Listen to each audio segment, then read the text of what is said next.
오늘 하나님이 우리에게 주시는 말씀은 마가복음 14장 22절에서 24절 말씀입니다. 마가복음 14장 22절에서 24절 말씀입니다. 찾으신 줄 알고 제가 봉독하도록 하겠습니다. 그들이 먹을 때 예수께서 떡을 가지사 축복하시고 떼어 제자들에게 주시며 이르시되 받으라 이것은 내 몸이니라 하시고 또 잔을 가지사 감사기도 하시고 그들에게 주시니 다 이를 마시매 이르시되 이것은 많은 사람을 위하여 흘리는 나의 피 곧 언약의 피니라. 아멘. 네, 오늘은 유성민 교수님께서 이것은 내 몸이니라 라는 제목으로 말씀을 전해 주실 텐데요. 여러분 그 주보 뒷면에 보시면 제가 오늘 설교를 좀 간략하게 요약을 했습니다. 뒷면을 보시면서 설교를 들으시며 이해하는데 좀 더 수월할 것입니다. 교수님 나오셔서 말씀 전하실 텐데 은혜의 시간 되시기 바랍니다.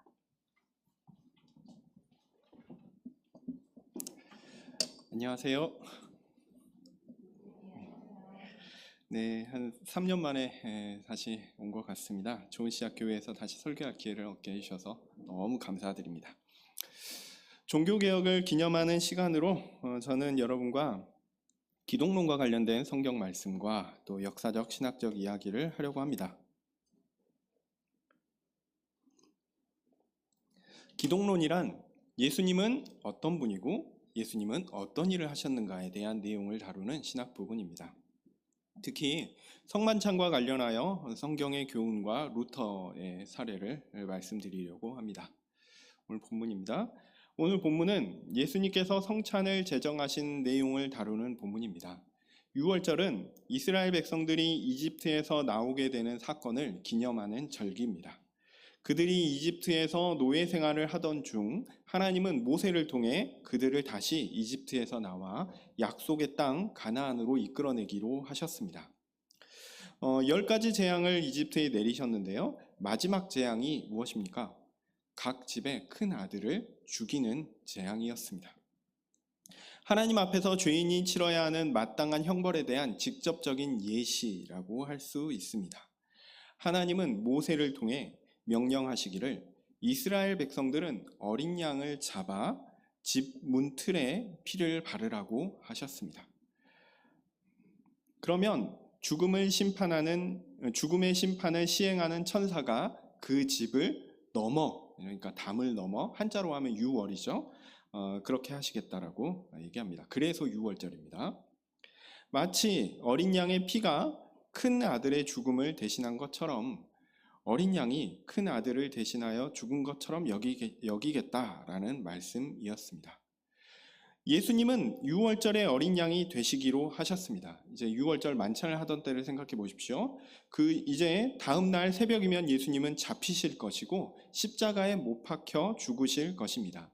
마치 유월절에 어린 양이 이스라엘 백성들의 장자의 죽음을 대신한 것처럼 예수님께서 자기 백성들을 대신하여 죽으실 대속적 죽음을 당하실 것입니다. 오늘 본문이 보여주는 성찬식은 이러한 예수님의 대속적 죽음에 대해서 알려주고 설명하는 일종의 그림과 같은 상징 행위라고 할 수 있습니다. 22절 말씀부터 보시면요. 성찬의 떡은 그리스도의 몸을 가리키고 포도주는 그리스도의 피를 가리킵니다. 예수님은 떡을 축복하셨습니다. 떡 자체에 무슨 주술적인 행위를 해서 떡을 변화시키거나 떡을 바꾸거나 그런 것은 아닙니다. 성찬이라는 상징 행위가 하나님의 복을 나누어 주시는 것이라는 것을 보여줍니다. 그러니까 성찬이 하나님의 복을 누리는 행위였다라는 거죠. 성찬이란 사람이시지만 또한 하나님이신 예수님께서 축복하시는 거룩한 행위입니다. 그리고 무엇을 합니까? 떡을 뗍니다. 마치 몸이 찢기는 것과 같습니다. 여기서는 이 목사님이 성찬을 어떻게 하시는지 잘 모르겠는데 보통은 이제 성찬의 떡이 있잖아요. 이게 하나입니다. 한 덩어리를 찢어서 떼서 이렇게 하는 것이거든요. 그러니까 이 하나의 몸이 찢기고 나뉘는 것입니다. 이것은 우선은 죽음을 가리키는 것입니다. 그리고 또한 이것은 제자들에게 나뉘어지는 것으로 그들이 그리스도의 찢긴 몸과 같다라는 하나라는 의미를 보여줍니다. 나중에 예수님께서 죽으신 이후에 부활하시죠. 이것을 생각해 보면 제자들은 그리스도의 몸을 함께 나눈 지체로서, 한 몸으로서, 한 공동체로서, 그리스도와 함께 있는 한 몸으로서 그리스도와 함께 죽고 그리스도와 함께 부활한다라는 것을 의미합니다. 이런 의미를 단적으로 알려주는 것이 이것은 내 몸이니라라는 예수님의 말씀입니다. 그리고 잔을 가지고 앞서 말씀하셨던 축복을 다시 반복하는 의미로 하나님께서 주신 은혜에 대한 감사를 드리고 제자들에게 함께 나누어 마십니다. 그리고 그 의미에 대해서 말씀하시죠. 이것은 많은 사람을 위하여 흘리는 나의 피, 곧 언약의 피니라. 이렇게 설명해 주십니다. 하나님께서 모세를 통해 이스라엘 백성들의 구원을 약속하셨습니다. 그 약속이 어린 양의 죽음과 피를 통해서 이루어졌습니다. 그리고 이제 그 어린 양이 가리키던 상징의 실체, 그러니까 어린 양은 누굴 가리키는 거라고요? 예수 그리스도를 가리키는 것입니다. 그렇게 그 상징의 실체이신 예수 그리스도의 십자가 죽으심이 하나님께서 약속하신 구원의 완성으로 모두에게 나타났다는 것을 보여줍니다. 성찬은 이렇게 우리에게 예수 그리스도의 대속적 죽음을 알려주고 그것이 출애굽 시대까지 기원할 수 있다라는 것, 그 출애굽 시대까지 기원하는 하나님의 백성의 전 시대를 관통하는 핵심 주제다라는 것을 보여주고 있습니다. 그러니까 성찬식은 그냥 예수님의 죽으심 그 사건만 가리키는 게 아니라요, 그 유월절에 그 만찬이 가졌던 어린 양의 죽음, 곧 모세 시대부터 시작한다라는 것이죠. 과거 이스라엘 백성들의 구원을 위한 상징은 예수님으로 말미암아 완성되는 것입니다.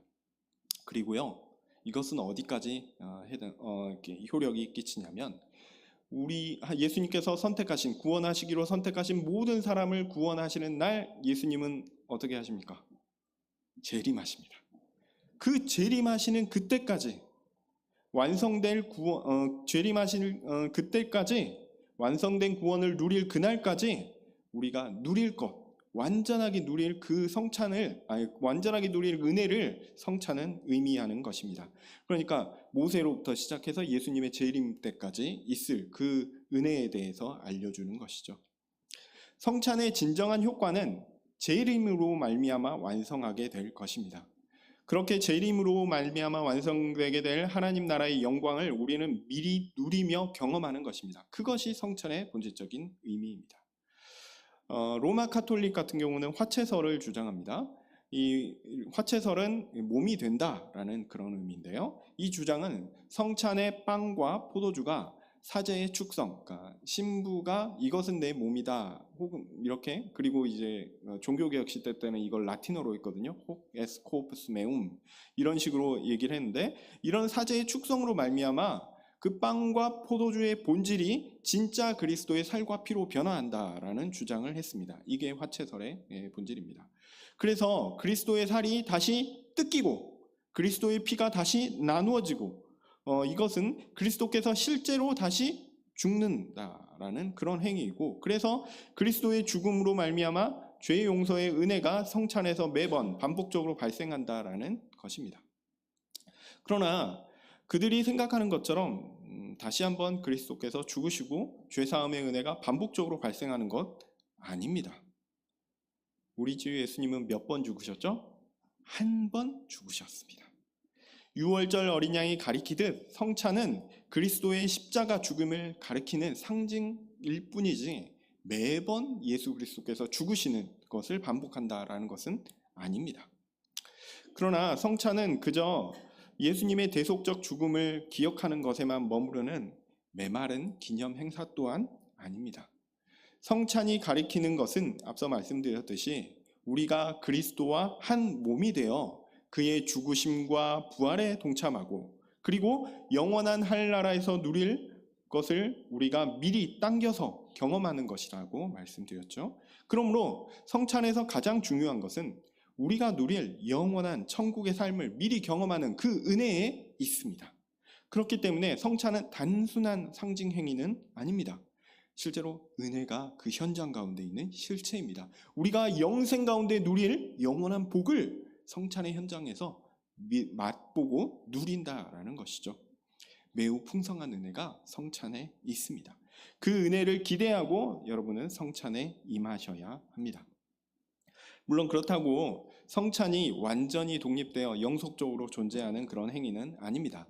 성찬의 의미가 영원한 하늘나라에서 누릴 복을 가리키는 것이기 때문에 그 복을 완전하게 알고 항상 경험하는 천국에서는 더 이상 성찬이 필요 없습니다. 그래서 성찬은 상징이기 때문에 그렇죠. 그리고 성찬이 상징행위로서 완성될 하나님 나라를 가리키는 것이기 때문에 사실 예수님께서 재림하시고 나서는 우리가 그 완성된 하나님 나라를 누리는 것이기 때문에 더 이상 성찬은 필요가 없습니다. 그 나라에서는 완전히 그리스도와 한 몸으로 그리스도께서 우리에게 베푸신 구원의 충만한 복을 부족함 없이 완전하게 누리게 될 것이기 때문에 그렇습니다. 자, 이제 종교개혁 얘기를 좀 하려고 합니다. 종교개혁과 관련해서 성찬은 논쟁의 중심에 있었습니다. 특별히 이제 개신교 내에서 이제 문제가 생겼는데요. 성찬에서 가장 논쟁점이 되는 부분은 말씀드렸던 성찬의 현재적 의미 혹은 그리고 미래적 의미에 대한 것은 아니었습니다. 성찬을 거행하는 과정에서 발생하는 영적 사건에 대한 이해 때문에 논쟁이 발생했습니다. 그리스도께서 성찬에 임재하시는 것은 분명합니다. 그런데 임재하실 때 영적으로 임재하시는가 혹은 육체적으로 임재하시는가 그 문제를 가지고 논쟁이 발생했습니다. 그리고 이것은 결국 개신교 내에서 루터파와 개혁파를 나누는 기준이 되었습니다. 우리는 루터파는 아니고요. 개혁파에 속합니다. 물론 이렇게 단순하게 이야기하기에 역사는 좀 복잡하지만 뭐 어떻게든 사람들은 다 그렇게 이해하고 있습니다. 그리고 루터의 이해에 대해서 오늘은 좀 살펴보려고 합니다. 자, 루터는 누구입니까? 여러분, 루터는요, 종교개혁에서 가장 중요한 인물입니다. 그리고 위대한 종교개혁자라고 충분히 불릴 만한 사람입니다. 자, 여기서 한 가지 짚고 넘어가야 될 것은 루터는요, 니케아 콘스탄티노플 신경의 정통 삼위일체 교리를 고백하는 사람입니다. 더하여 칼케톤 신경의 일위양성 교리, 정통 기독론의 교리를 고백하는 사람입니다. 그런 점에서 루터는 정통 기독교 노선에 견고하게 서 있습니다. 이야기를 하는 이유는 나중에 루터가 조금 부족하고 좀 연약한 부분이 있었다 이 얘기를 하려고 하는데 루터를 그렇다고 해서 이단이라고 생각할 필요는 없다는 얘기입니다. 왜냐하면 정통 삼위일체 교리를 고백하는 니케아 콘스탄티노플 신경과 칼케톤 신경은요, 이단을 판정하는 주요한 기준이 되기 때문에 그렇습니다. 여기에서 벗어나면요 그냥 이단입니다. 그리고 로마 카톨릭도 이 부분에 있어서는 사실 공통적입니다. 로마 카톨릭도 삼위일체 교리와 기독론 교리에서는 일치를 하고 있어요. 그런데 로마 카톨릭과 개신교의 다른 점은 로마 카톨릭이 이러한 성경적 가르침에만 머무는 것이 아니라 교회의 교훈 또한 권위가 충분하다라고 주장한다라는 점에서 우리 개신교와 분명한 차이가 있습니다. 로마 카톨릭과 루터가 분리될 수밖에 없었던 결정적 이유는 뭐였냐면 교황의 권위 문제였습니다. 근데 단순한 교황의 권위가 아니라요, 성경의 권위와 관계해서 이게 우리는 좀 이해할 필요가 있습니다. 그들은 성경의 최종 해석 권위가 교회에 있다라고 주장했고요. 그 다음에 교회의 수장은 누굽니까? 교황이죠. 그러니까 교황이 성경을 해석할 수 있는 최고의 권위자라고 생각했습니다. 이 얘기가 왜 나오는 거냐면 성경은 기초이고 최종적인 권위이긴 하지만 성경이 모든 것을 명확하게 이야기하는 것은 아니다라고 생각했기 때문에 그렇습니다. 그러니까 성경 자체가 조금 어두워요. 성경 자체가 좀 희미해요. 그렇기 때문에 그 희미함과 어두움을 밝히기 위해서는 교회의 해석이 필요하다. 곧 교황의 권위적인 해석이 필요하다라고 주장한 것이죠. 이런 방식으로 교회 회의와 교황의 권위를 주장하면서 심지어 성경이 모호하니 그 해석을 하는 교황도 모호하다라고 주장하기에 이르렀습니다. 교회의 모호성을 그들은 주장했던 것입니다. 루터는 그러나 이에 반대하여 교회의 역사를 통해서 이러한 카톨릭의 주장이 옳지 않다라고 있다라고 지적합니다. 실제로 교회는 많이 실수를 했죠. 또한 잘못된 결정을 내리기도 했고요. 성경을 잘못 해석하기도 했습니다. 그들은 오류를 가졌습니다. 그렇기 때문에 교회 자체는 완전 무결한 권위를 가지고 있지 않다라는 것이 역사적으로 분명하다라는 것이 루터의 견해였습니다. 물론 개신교회가 전통에 대해서 소중히 여기지 않는 것은 아닙니다. 근데 이 부분은 조금 더 설명이 필요한데요. 이후에 제가 잠깐 이야기할 것입니다. 하여튼 교회 전통은 100% 옳은 것이 아니다라는 것이 매우 중요한 포인트입니다. 성경이 그런 이유에서 우리가 의지할 수 있는 유일한 권위다라고 루터는 주장했습니다. 성경은 하나님께서 자기 백성에게 주신 모두에게 열린 책입니다. 그것은 우리에게 신앙과 삶의 완전한 또한 유일한 규범이 됩니다. 그리고 결정적으로 오류가 없습니다.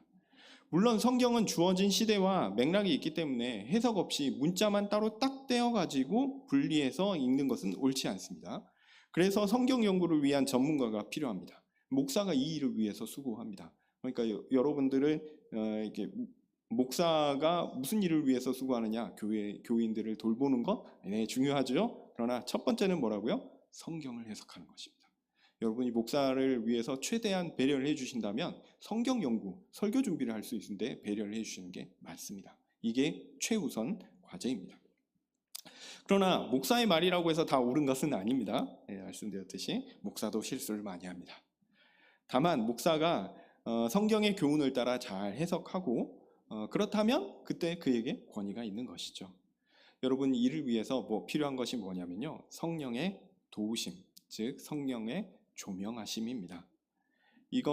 우리에게 이걸 비추어 주심, 조명이라는 건 비추어 준다라는 건데요. 이런 조명이 반드시 필요합니다. 그러니까 여러분들이 목사를 위해서 기도해 주실 때는 성경을 바르게 잘 해석할 수 있는 성령의 도우심이 항상 있기를 위해서 기도해 주시면 좋겠습니다. 자, 어쨌든 개신교는요, 이런 교회의 권위가 아니라 성경의 권위만을 인정합니다. 그런데 가톨릭이 얘기했던 것처럼 성경이 좀 어두운 책이라서, 희미한 책이라서, 읽어도 잘 알 수 없는 책이라서 모두의 해석이 다르면 어떻게 하냐, 이런 의문이 들 수 있습니다. 성경이 애매하고 모두의 해석이 다르면 어떨까, 이런 걱정 있을 수 있습니다. 그런데요, 걱정하지 마십시오. 초대교회부터 지금까지 성경을 하나님의 말씀으로 믿고 정직하게 읽는 사람들은 그 신학에 있어서 거의 차이가 없습니다. 하나님의 교회가 여전히 살아있는 이유가 사실은 그것입니다. 그리고 그런 신학적 전통을 뭐라고 부르냐면 정통, 오소독시 이렇게 부릅니다. 이레니우스, 어거스틴, 와일도, 위클리프, 후스, 루터, 칼빈, 그리고 우리 장로교 전통까지 이어지는 이 아름다운 전통은요, 여전히 살아 있습니다. 성경은요, 그래서 명료합니다. 성경은 희미한 책이 아니에요. 성경은 확실합니다. 읽는 사람마다 다 다르게 해석한다? 아니에요. 성경을 꼼꼼하게 읽으면요, 정직한 마음으로 읽으면요, 사실 별로 다르지 않습니다. 성경을 뭔가 심오한 것이 숨겨진 수수께끼 책같이 읽는 분들이 있어요. 그런 것이라고 생각하시는 분들이 있어요. 아닙니다. 성경은요, 명료합니다. 경건한 마음으로 성경을 읽고 이해하면 이렇구나, 고개를 끄덕이는 그런 책이 바로 성경입니다. 물론 어려운 부분들이 있고 헷갈린 부분들이 있어요. 그러면 여러분 어떻게 해야 됩니까? 서스럼 없이 목사를 찾아가십시오. 목사가 이것을 알려주는 사람입니다. 목사는 그것을 위해 존재하니까 우리 목사님 바쁘실 텐데 힘드실 텐데, 아니요. 목사는 그것을 위해 존재하기 때문에 모든 일보다 그 중요한 것이 성경과 관련된 거거든요. 목사를 찾아가십시오. 어렵게 생각하지 마시고 아마 이 목사님 훌륭하셔서 잘 받아주시리라 생각합니다. 믿고 찾아가셔서 물으십시오. 그 일을 위해서 목사가 존재하는 것입니다. 성경은 명료하거든요. 읽고 맞구나, 고개를 끄덕이는 책이 성경이라고 말씀드렸죠. 그러니까 두려워하지 마시고 성경을 잘 읽으십시오. 혹시 성경을 읽다가 딴 생각에 빠질까 봐, 혹시 성경을 읽다가 이단적인 생각을 할까 봐, 걱정하지 마십시오. 성경을 잘 읽으셨으면 좋겠습니다. 목사의 도움을 잘 받으셨으면 좋겠습니다. 이 이야기도 사실 하려면 엄청 긴데 오늘은 여기까지만 하고 성찬에 대한 이야기로 말씀드리겠습니다. 자, 루터 이야기를 하다가 말하는데요. 루터는요, 중세에 태어난 사람입니다. 이 사람은 죄에 대한 민감성이 아주 뛰어났던 사람입니다. 자신의 죄에 대한 인식이 매우 예민했고요. 항상 그 죄를 해결하고자 했어요. 옛날에는 그 중세시대 때는 고해성사를 항상 하거든요. 그래서 자기에게 배당되어 있는 고해 신부가 있어요. 그 사람에게 매번 찾아가서 내가 이런 죄를 지었고 저런 죄를 지었고 자질구레한 것까지 다 부끄럼 없이 얘기하는 사람이 루터였습니다. 그래서 사실은 그 고해성사 신부였던 슈타우피츠라고, 이 사람도 수도원장이었는데 루터의 스승이라고 얘기하기도 하죠. 이 사람이 루터가 자질구레한 것까지 다 갖고 오니까 귀찮아서 다음번에 좀 한꺼번에 좀 모아서 갖고 오라고 얘기할 정도로, 그리고 그리스도를 생각하시라고 조언할 정도로 좀 루터가 좀 그런 죄에 대해서 예민한 사람이었습니다. 그래서 그는 죄 용서의 은혜가 베풀어지는 성만찬, 당시 이름으로는 미사라고 했죠. 이 미사를 매우 소중하게 여겼습니다. 당연히 죄 용서에 대한 간구가 컸기 때문에 성찬에서 누려지는 은혜에 대한 욕구도 상당했습니다. 그래서 그는 로마 카톨릭의 미사 견해에는 전적으로 반대했어요. 화채설에는 반대를 했지만 미사를 통해서 누려지는 죄 용서의 은혜는 포기하고 싶어 하지 않았습니다. 로마 카톨릭은 사제의 축성으로 빵과 포도주의 본질이 진짜 그리스도의 살과 피로 바뀌어서 실제로 예수님께서 다시 죽으시는 것이고 우리가 먹고 마시는 것은 실제 그리스도의 살과 피다라고 주장했습니다. 이것은 말씀드렸듯이 화채설이라고 부르죠. 예수님께서 다시 죽고 다시 사시니 죄사함의 은혜도 진짜로 우리에게 베풀어지는 것이다 라고 생각했습니다. 루터는 이런 주장은 반대했어요. 물질은 본질과 우연으로 나누어지고 그 본질이 변화한다라고 주장하는 것은 성경적 견해는 아니고요. 우리에게도 익숙한 이름인 아리스토텔레스, 그리스 철학자의 물질론에 따른 견해입니다.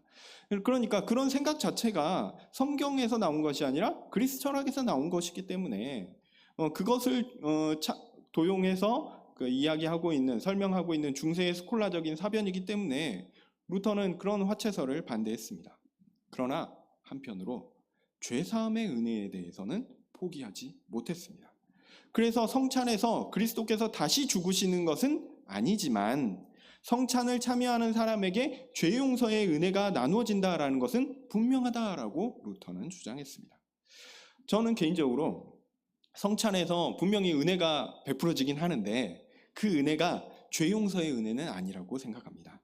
앞서 말씀드렸듯이 그리스도께서 우리에게 누리게 하실 완전한 하나님의 그런 풍성한 은혜를, 그런 삶을 미리 우리에게 땡겨서 또한 영원한 것을 현재에 누리게 하는 그런 것이지, 세례받은 이후에 지은 죄를 또 용서받으라, 아니면 그 이전에 성찬 때까지 용서받았고 이후에는 다시 새롭게 지은 죄가 있으니까 이것까지 용서받으라, 그런 죄 용서를 받으라고 생각하게끔 설명할 필요는 없다라고 생각합니다.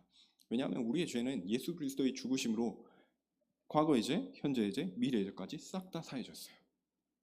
더 이상 누구도 우리를 죄인이라고 부르지 못합니다. 물론 실제로는 우리가 죄를 짓고 있기 때문에 현실적으로는 죄인이지만 죄값을 물으신다 이런 건 없어요. 우리가 징벌을 받을 때, 하나님의 징계를 받을 때에도 우리가 지은 죄 때문에 이 죄를 기억하게 하고 회개하기 위해서 하나님께서 우리에게 징벌을 주실 수는 있지, 예수 그리스도로 말미암아 그 죄값이 완전히 사해졌기 때문에 우리를 영원한 죽음으로 이끄시는 일은 없습니다. 여러분 꼭 그 부분은 기억하셨으면 좋겠습니다. 어쨌든 루터는 중세에서 시작한 인물이라는 점을 우리는 감안할 필요가 있습니다. 모든 사람이 다 시대의 아들이거든요. 그래서 루터가 완전한 사람은 아니었기 때문에 아마 그 다음 시대에 가면은 좀 더 완전한 견해를 가진 사람들이 나오죠. 특별히 대표적인 사람이 칼빈이라고 할 수 있습니다. 하여튼 루터도 부족한 부분이 있었다라는 얘기입니다. 자, 루터의 성찬론에서 기독론과 관계된 중요한 부분은 죄 용서의 은혜를 받기 위해 우리가 먹는 빵과 포도주가 진짜 은혜가 되기 위해서는 그냥 상징물인 빵과 포도주로만 남아서는 안 된다라고 생각했던 점입니다.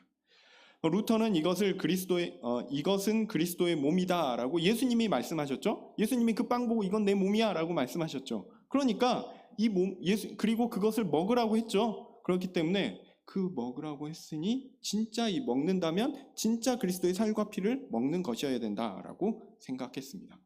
그런데 화채설은 빵과 포도주가 그리스도의 살과 피로 이제 바뀐다고 했잖아요. 근데 루터는 그걸 반대했기 때문에 그럼 어떤 방식으로 그리스도의 살과 피를 먹을 수 있을까라고 생각할 때 성찬에서 나누어지는 빵과 포도주의 위에, 밑에, 옆에, 안에 그리스도의 살이 딱 함께 계셔서 우리가 빵을 씹을 때 동시에 그리스도의 살과 피를 씹고 먹는다, 이렇게 생각했습니다. 루터는 자신의 치아로 그리스도의 살을 씹어 진짜 천국에서 누릴 그리스도와 우리의 하나됨의 그것을 감각으로, 치아의 압력과 미각으로 느껴 보이지 않는 하나님의 은혜를 감각화하려고 했던 것입니다. 사실 이런 주장은 매력이 있어요. 우리가 진짜 그리스도의 살과 피를 입으로 씹어서 먹는다, 꿀꺽 삼켜서 먹는다, 그러면 그 은혜가 내 안에 싹 들어온다, 이렇게 생각하면 얼마나 실감 나겠습니까? 단지 상징물이 아니라 진짜를 맛보고 씹고 소화시킬 수 있다라고 하면 얼마나 실감나고 기쁘겠습니까? 그런데 이런 주장을 펼칠 수는 있어요. 펼칠 수는 있는데 이런 주장을 이론적으로 설명하는 데 있어서 문제가 생깁니다. 루터는 체질적으로 종교개혁을 시작하면서부터 이 아리스토텔레스로 대변되는 당시 스콜라 철학의, 스콜라 신학의 사변적인 설명을 싫어했습니다. 그런데 어떤 영적 현상에 대해서 설명해야 한다라고 생각하다 보니 그가 스콜라 신학에 대한 혐오를 했음에도 불구하고 정작 스콜라의 사변적 방식으로 이 성찬의 영적 현상을 설명하려고 했습니다. 그리고 이 설명을 엄격하게 말해서 루터의 독창적 설명도 아니었습니다. 오히려 그가 나면서 배우고 공부하며 자랐던 유명론적인 스콜라 신학자들의 주장이기도 했습니다. 하여튼 루터는 자신이 성찬에서 경험되는 은혜의 실제를 이렇게 설명합니다. 그리스도께서 참 하나님이시요 참 사람이십니다. 이건 분명하죠?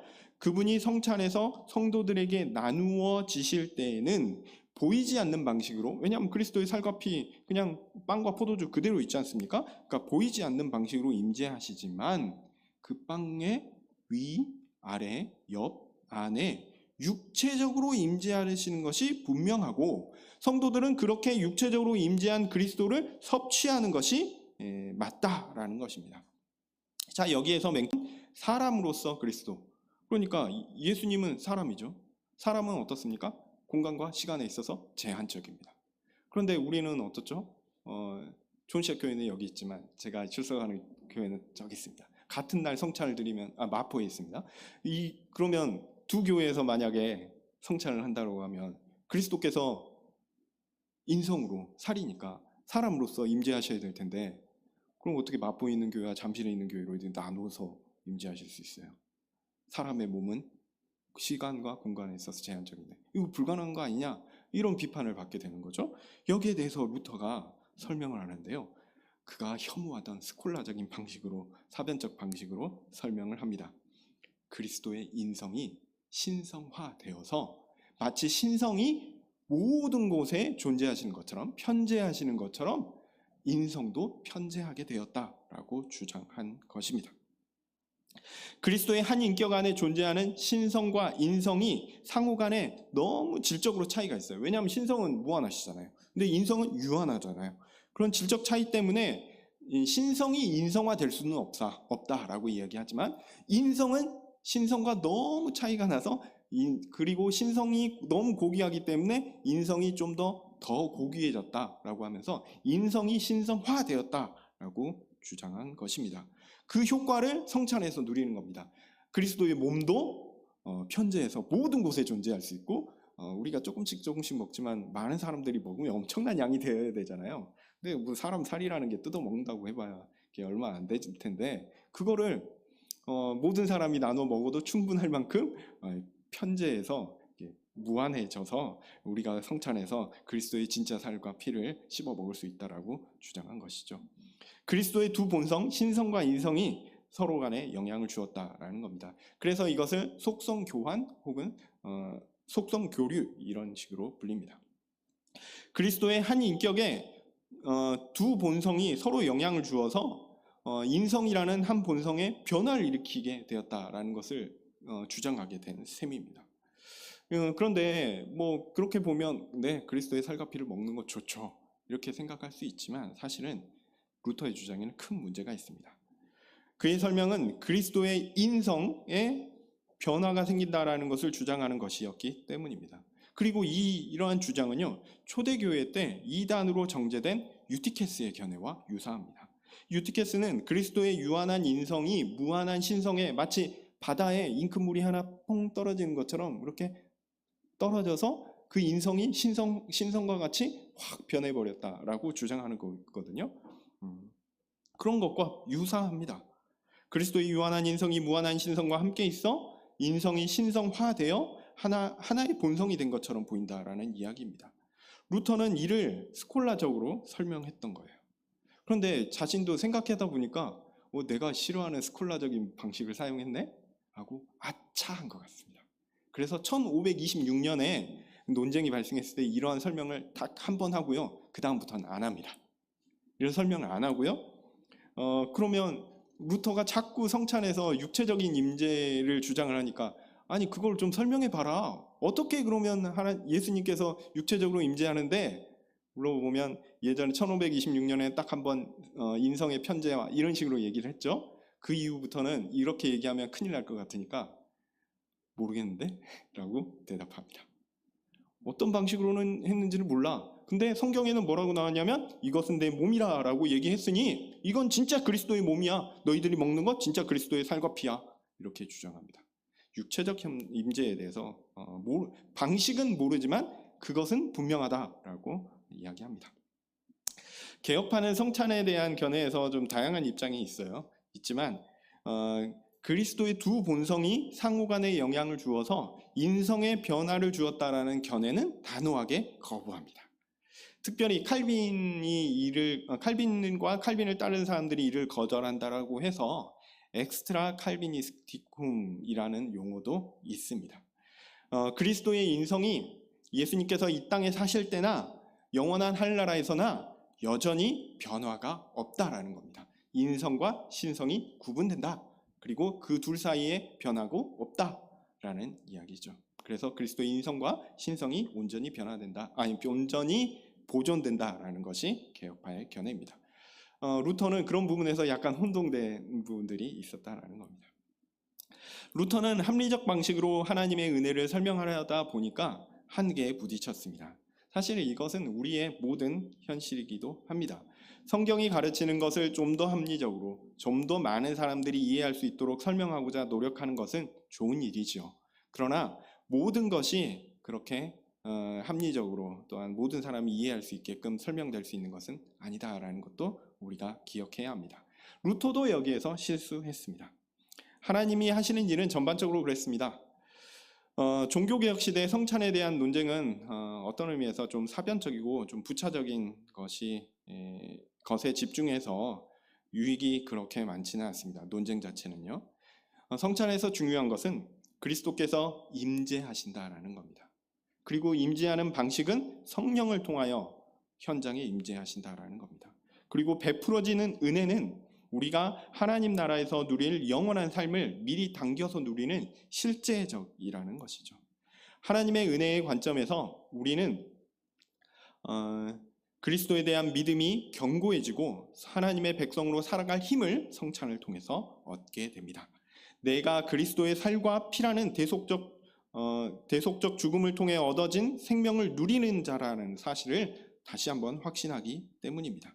교회의 관점에서는요, 우리는 그리스도와 한몸된 하나의 교회라는 것을 드러내고 성도의 충만한 교제를 누리는 영적 하나됨을 가시적으로 누리게 됩니다. 그런 점에서 성찬의 주체는 그리스도이시며 또한 성령이시며 교회의 구성원이기도 합니다. 이런 어떤 성찬의 주체에 대한 문제로 또 개혁자들이 여러 주장을 하기도 했습니다. 각자의 강조점에 따라서 다양한 방식으로 주장하기는 했습니다. 그러나 결과적으로 그들이 추구한 교회의 방향성은 그렇게 다르지 않았습니다. 그리고 그리스도에 대한 정통적 견해도 우리에게 다르지 않았습니다. 초대교회부터 종교개혁 시대 그리고 우리에게 이르기까지 다르지 않았죠. 성찬을 통한 은혜를 교회가 충만히 누리게 하는 것이 모두의 소원이었습니다. 오늘은 성찬과 루터의 견해에 대한 이야기를 말씀드렸고요. 종교개혁자의 연약한 부분도 이해하고 동시에 성찬에 대한 바른 견해를 가지고 그 은혜도 누리는 그 은혜도 다시 한번 되새기는 계기가 되시기를 간절히 소원합니다.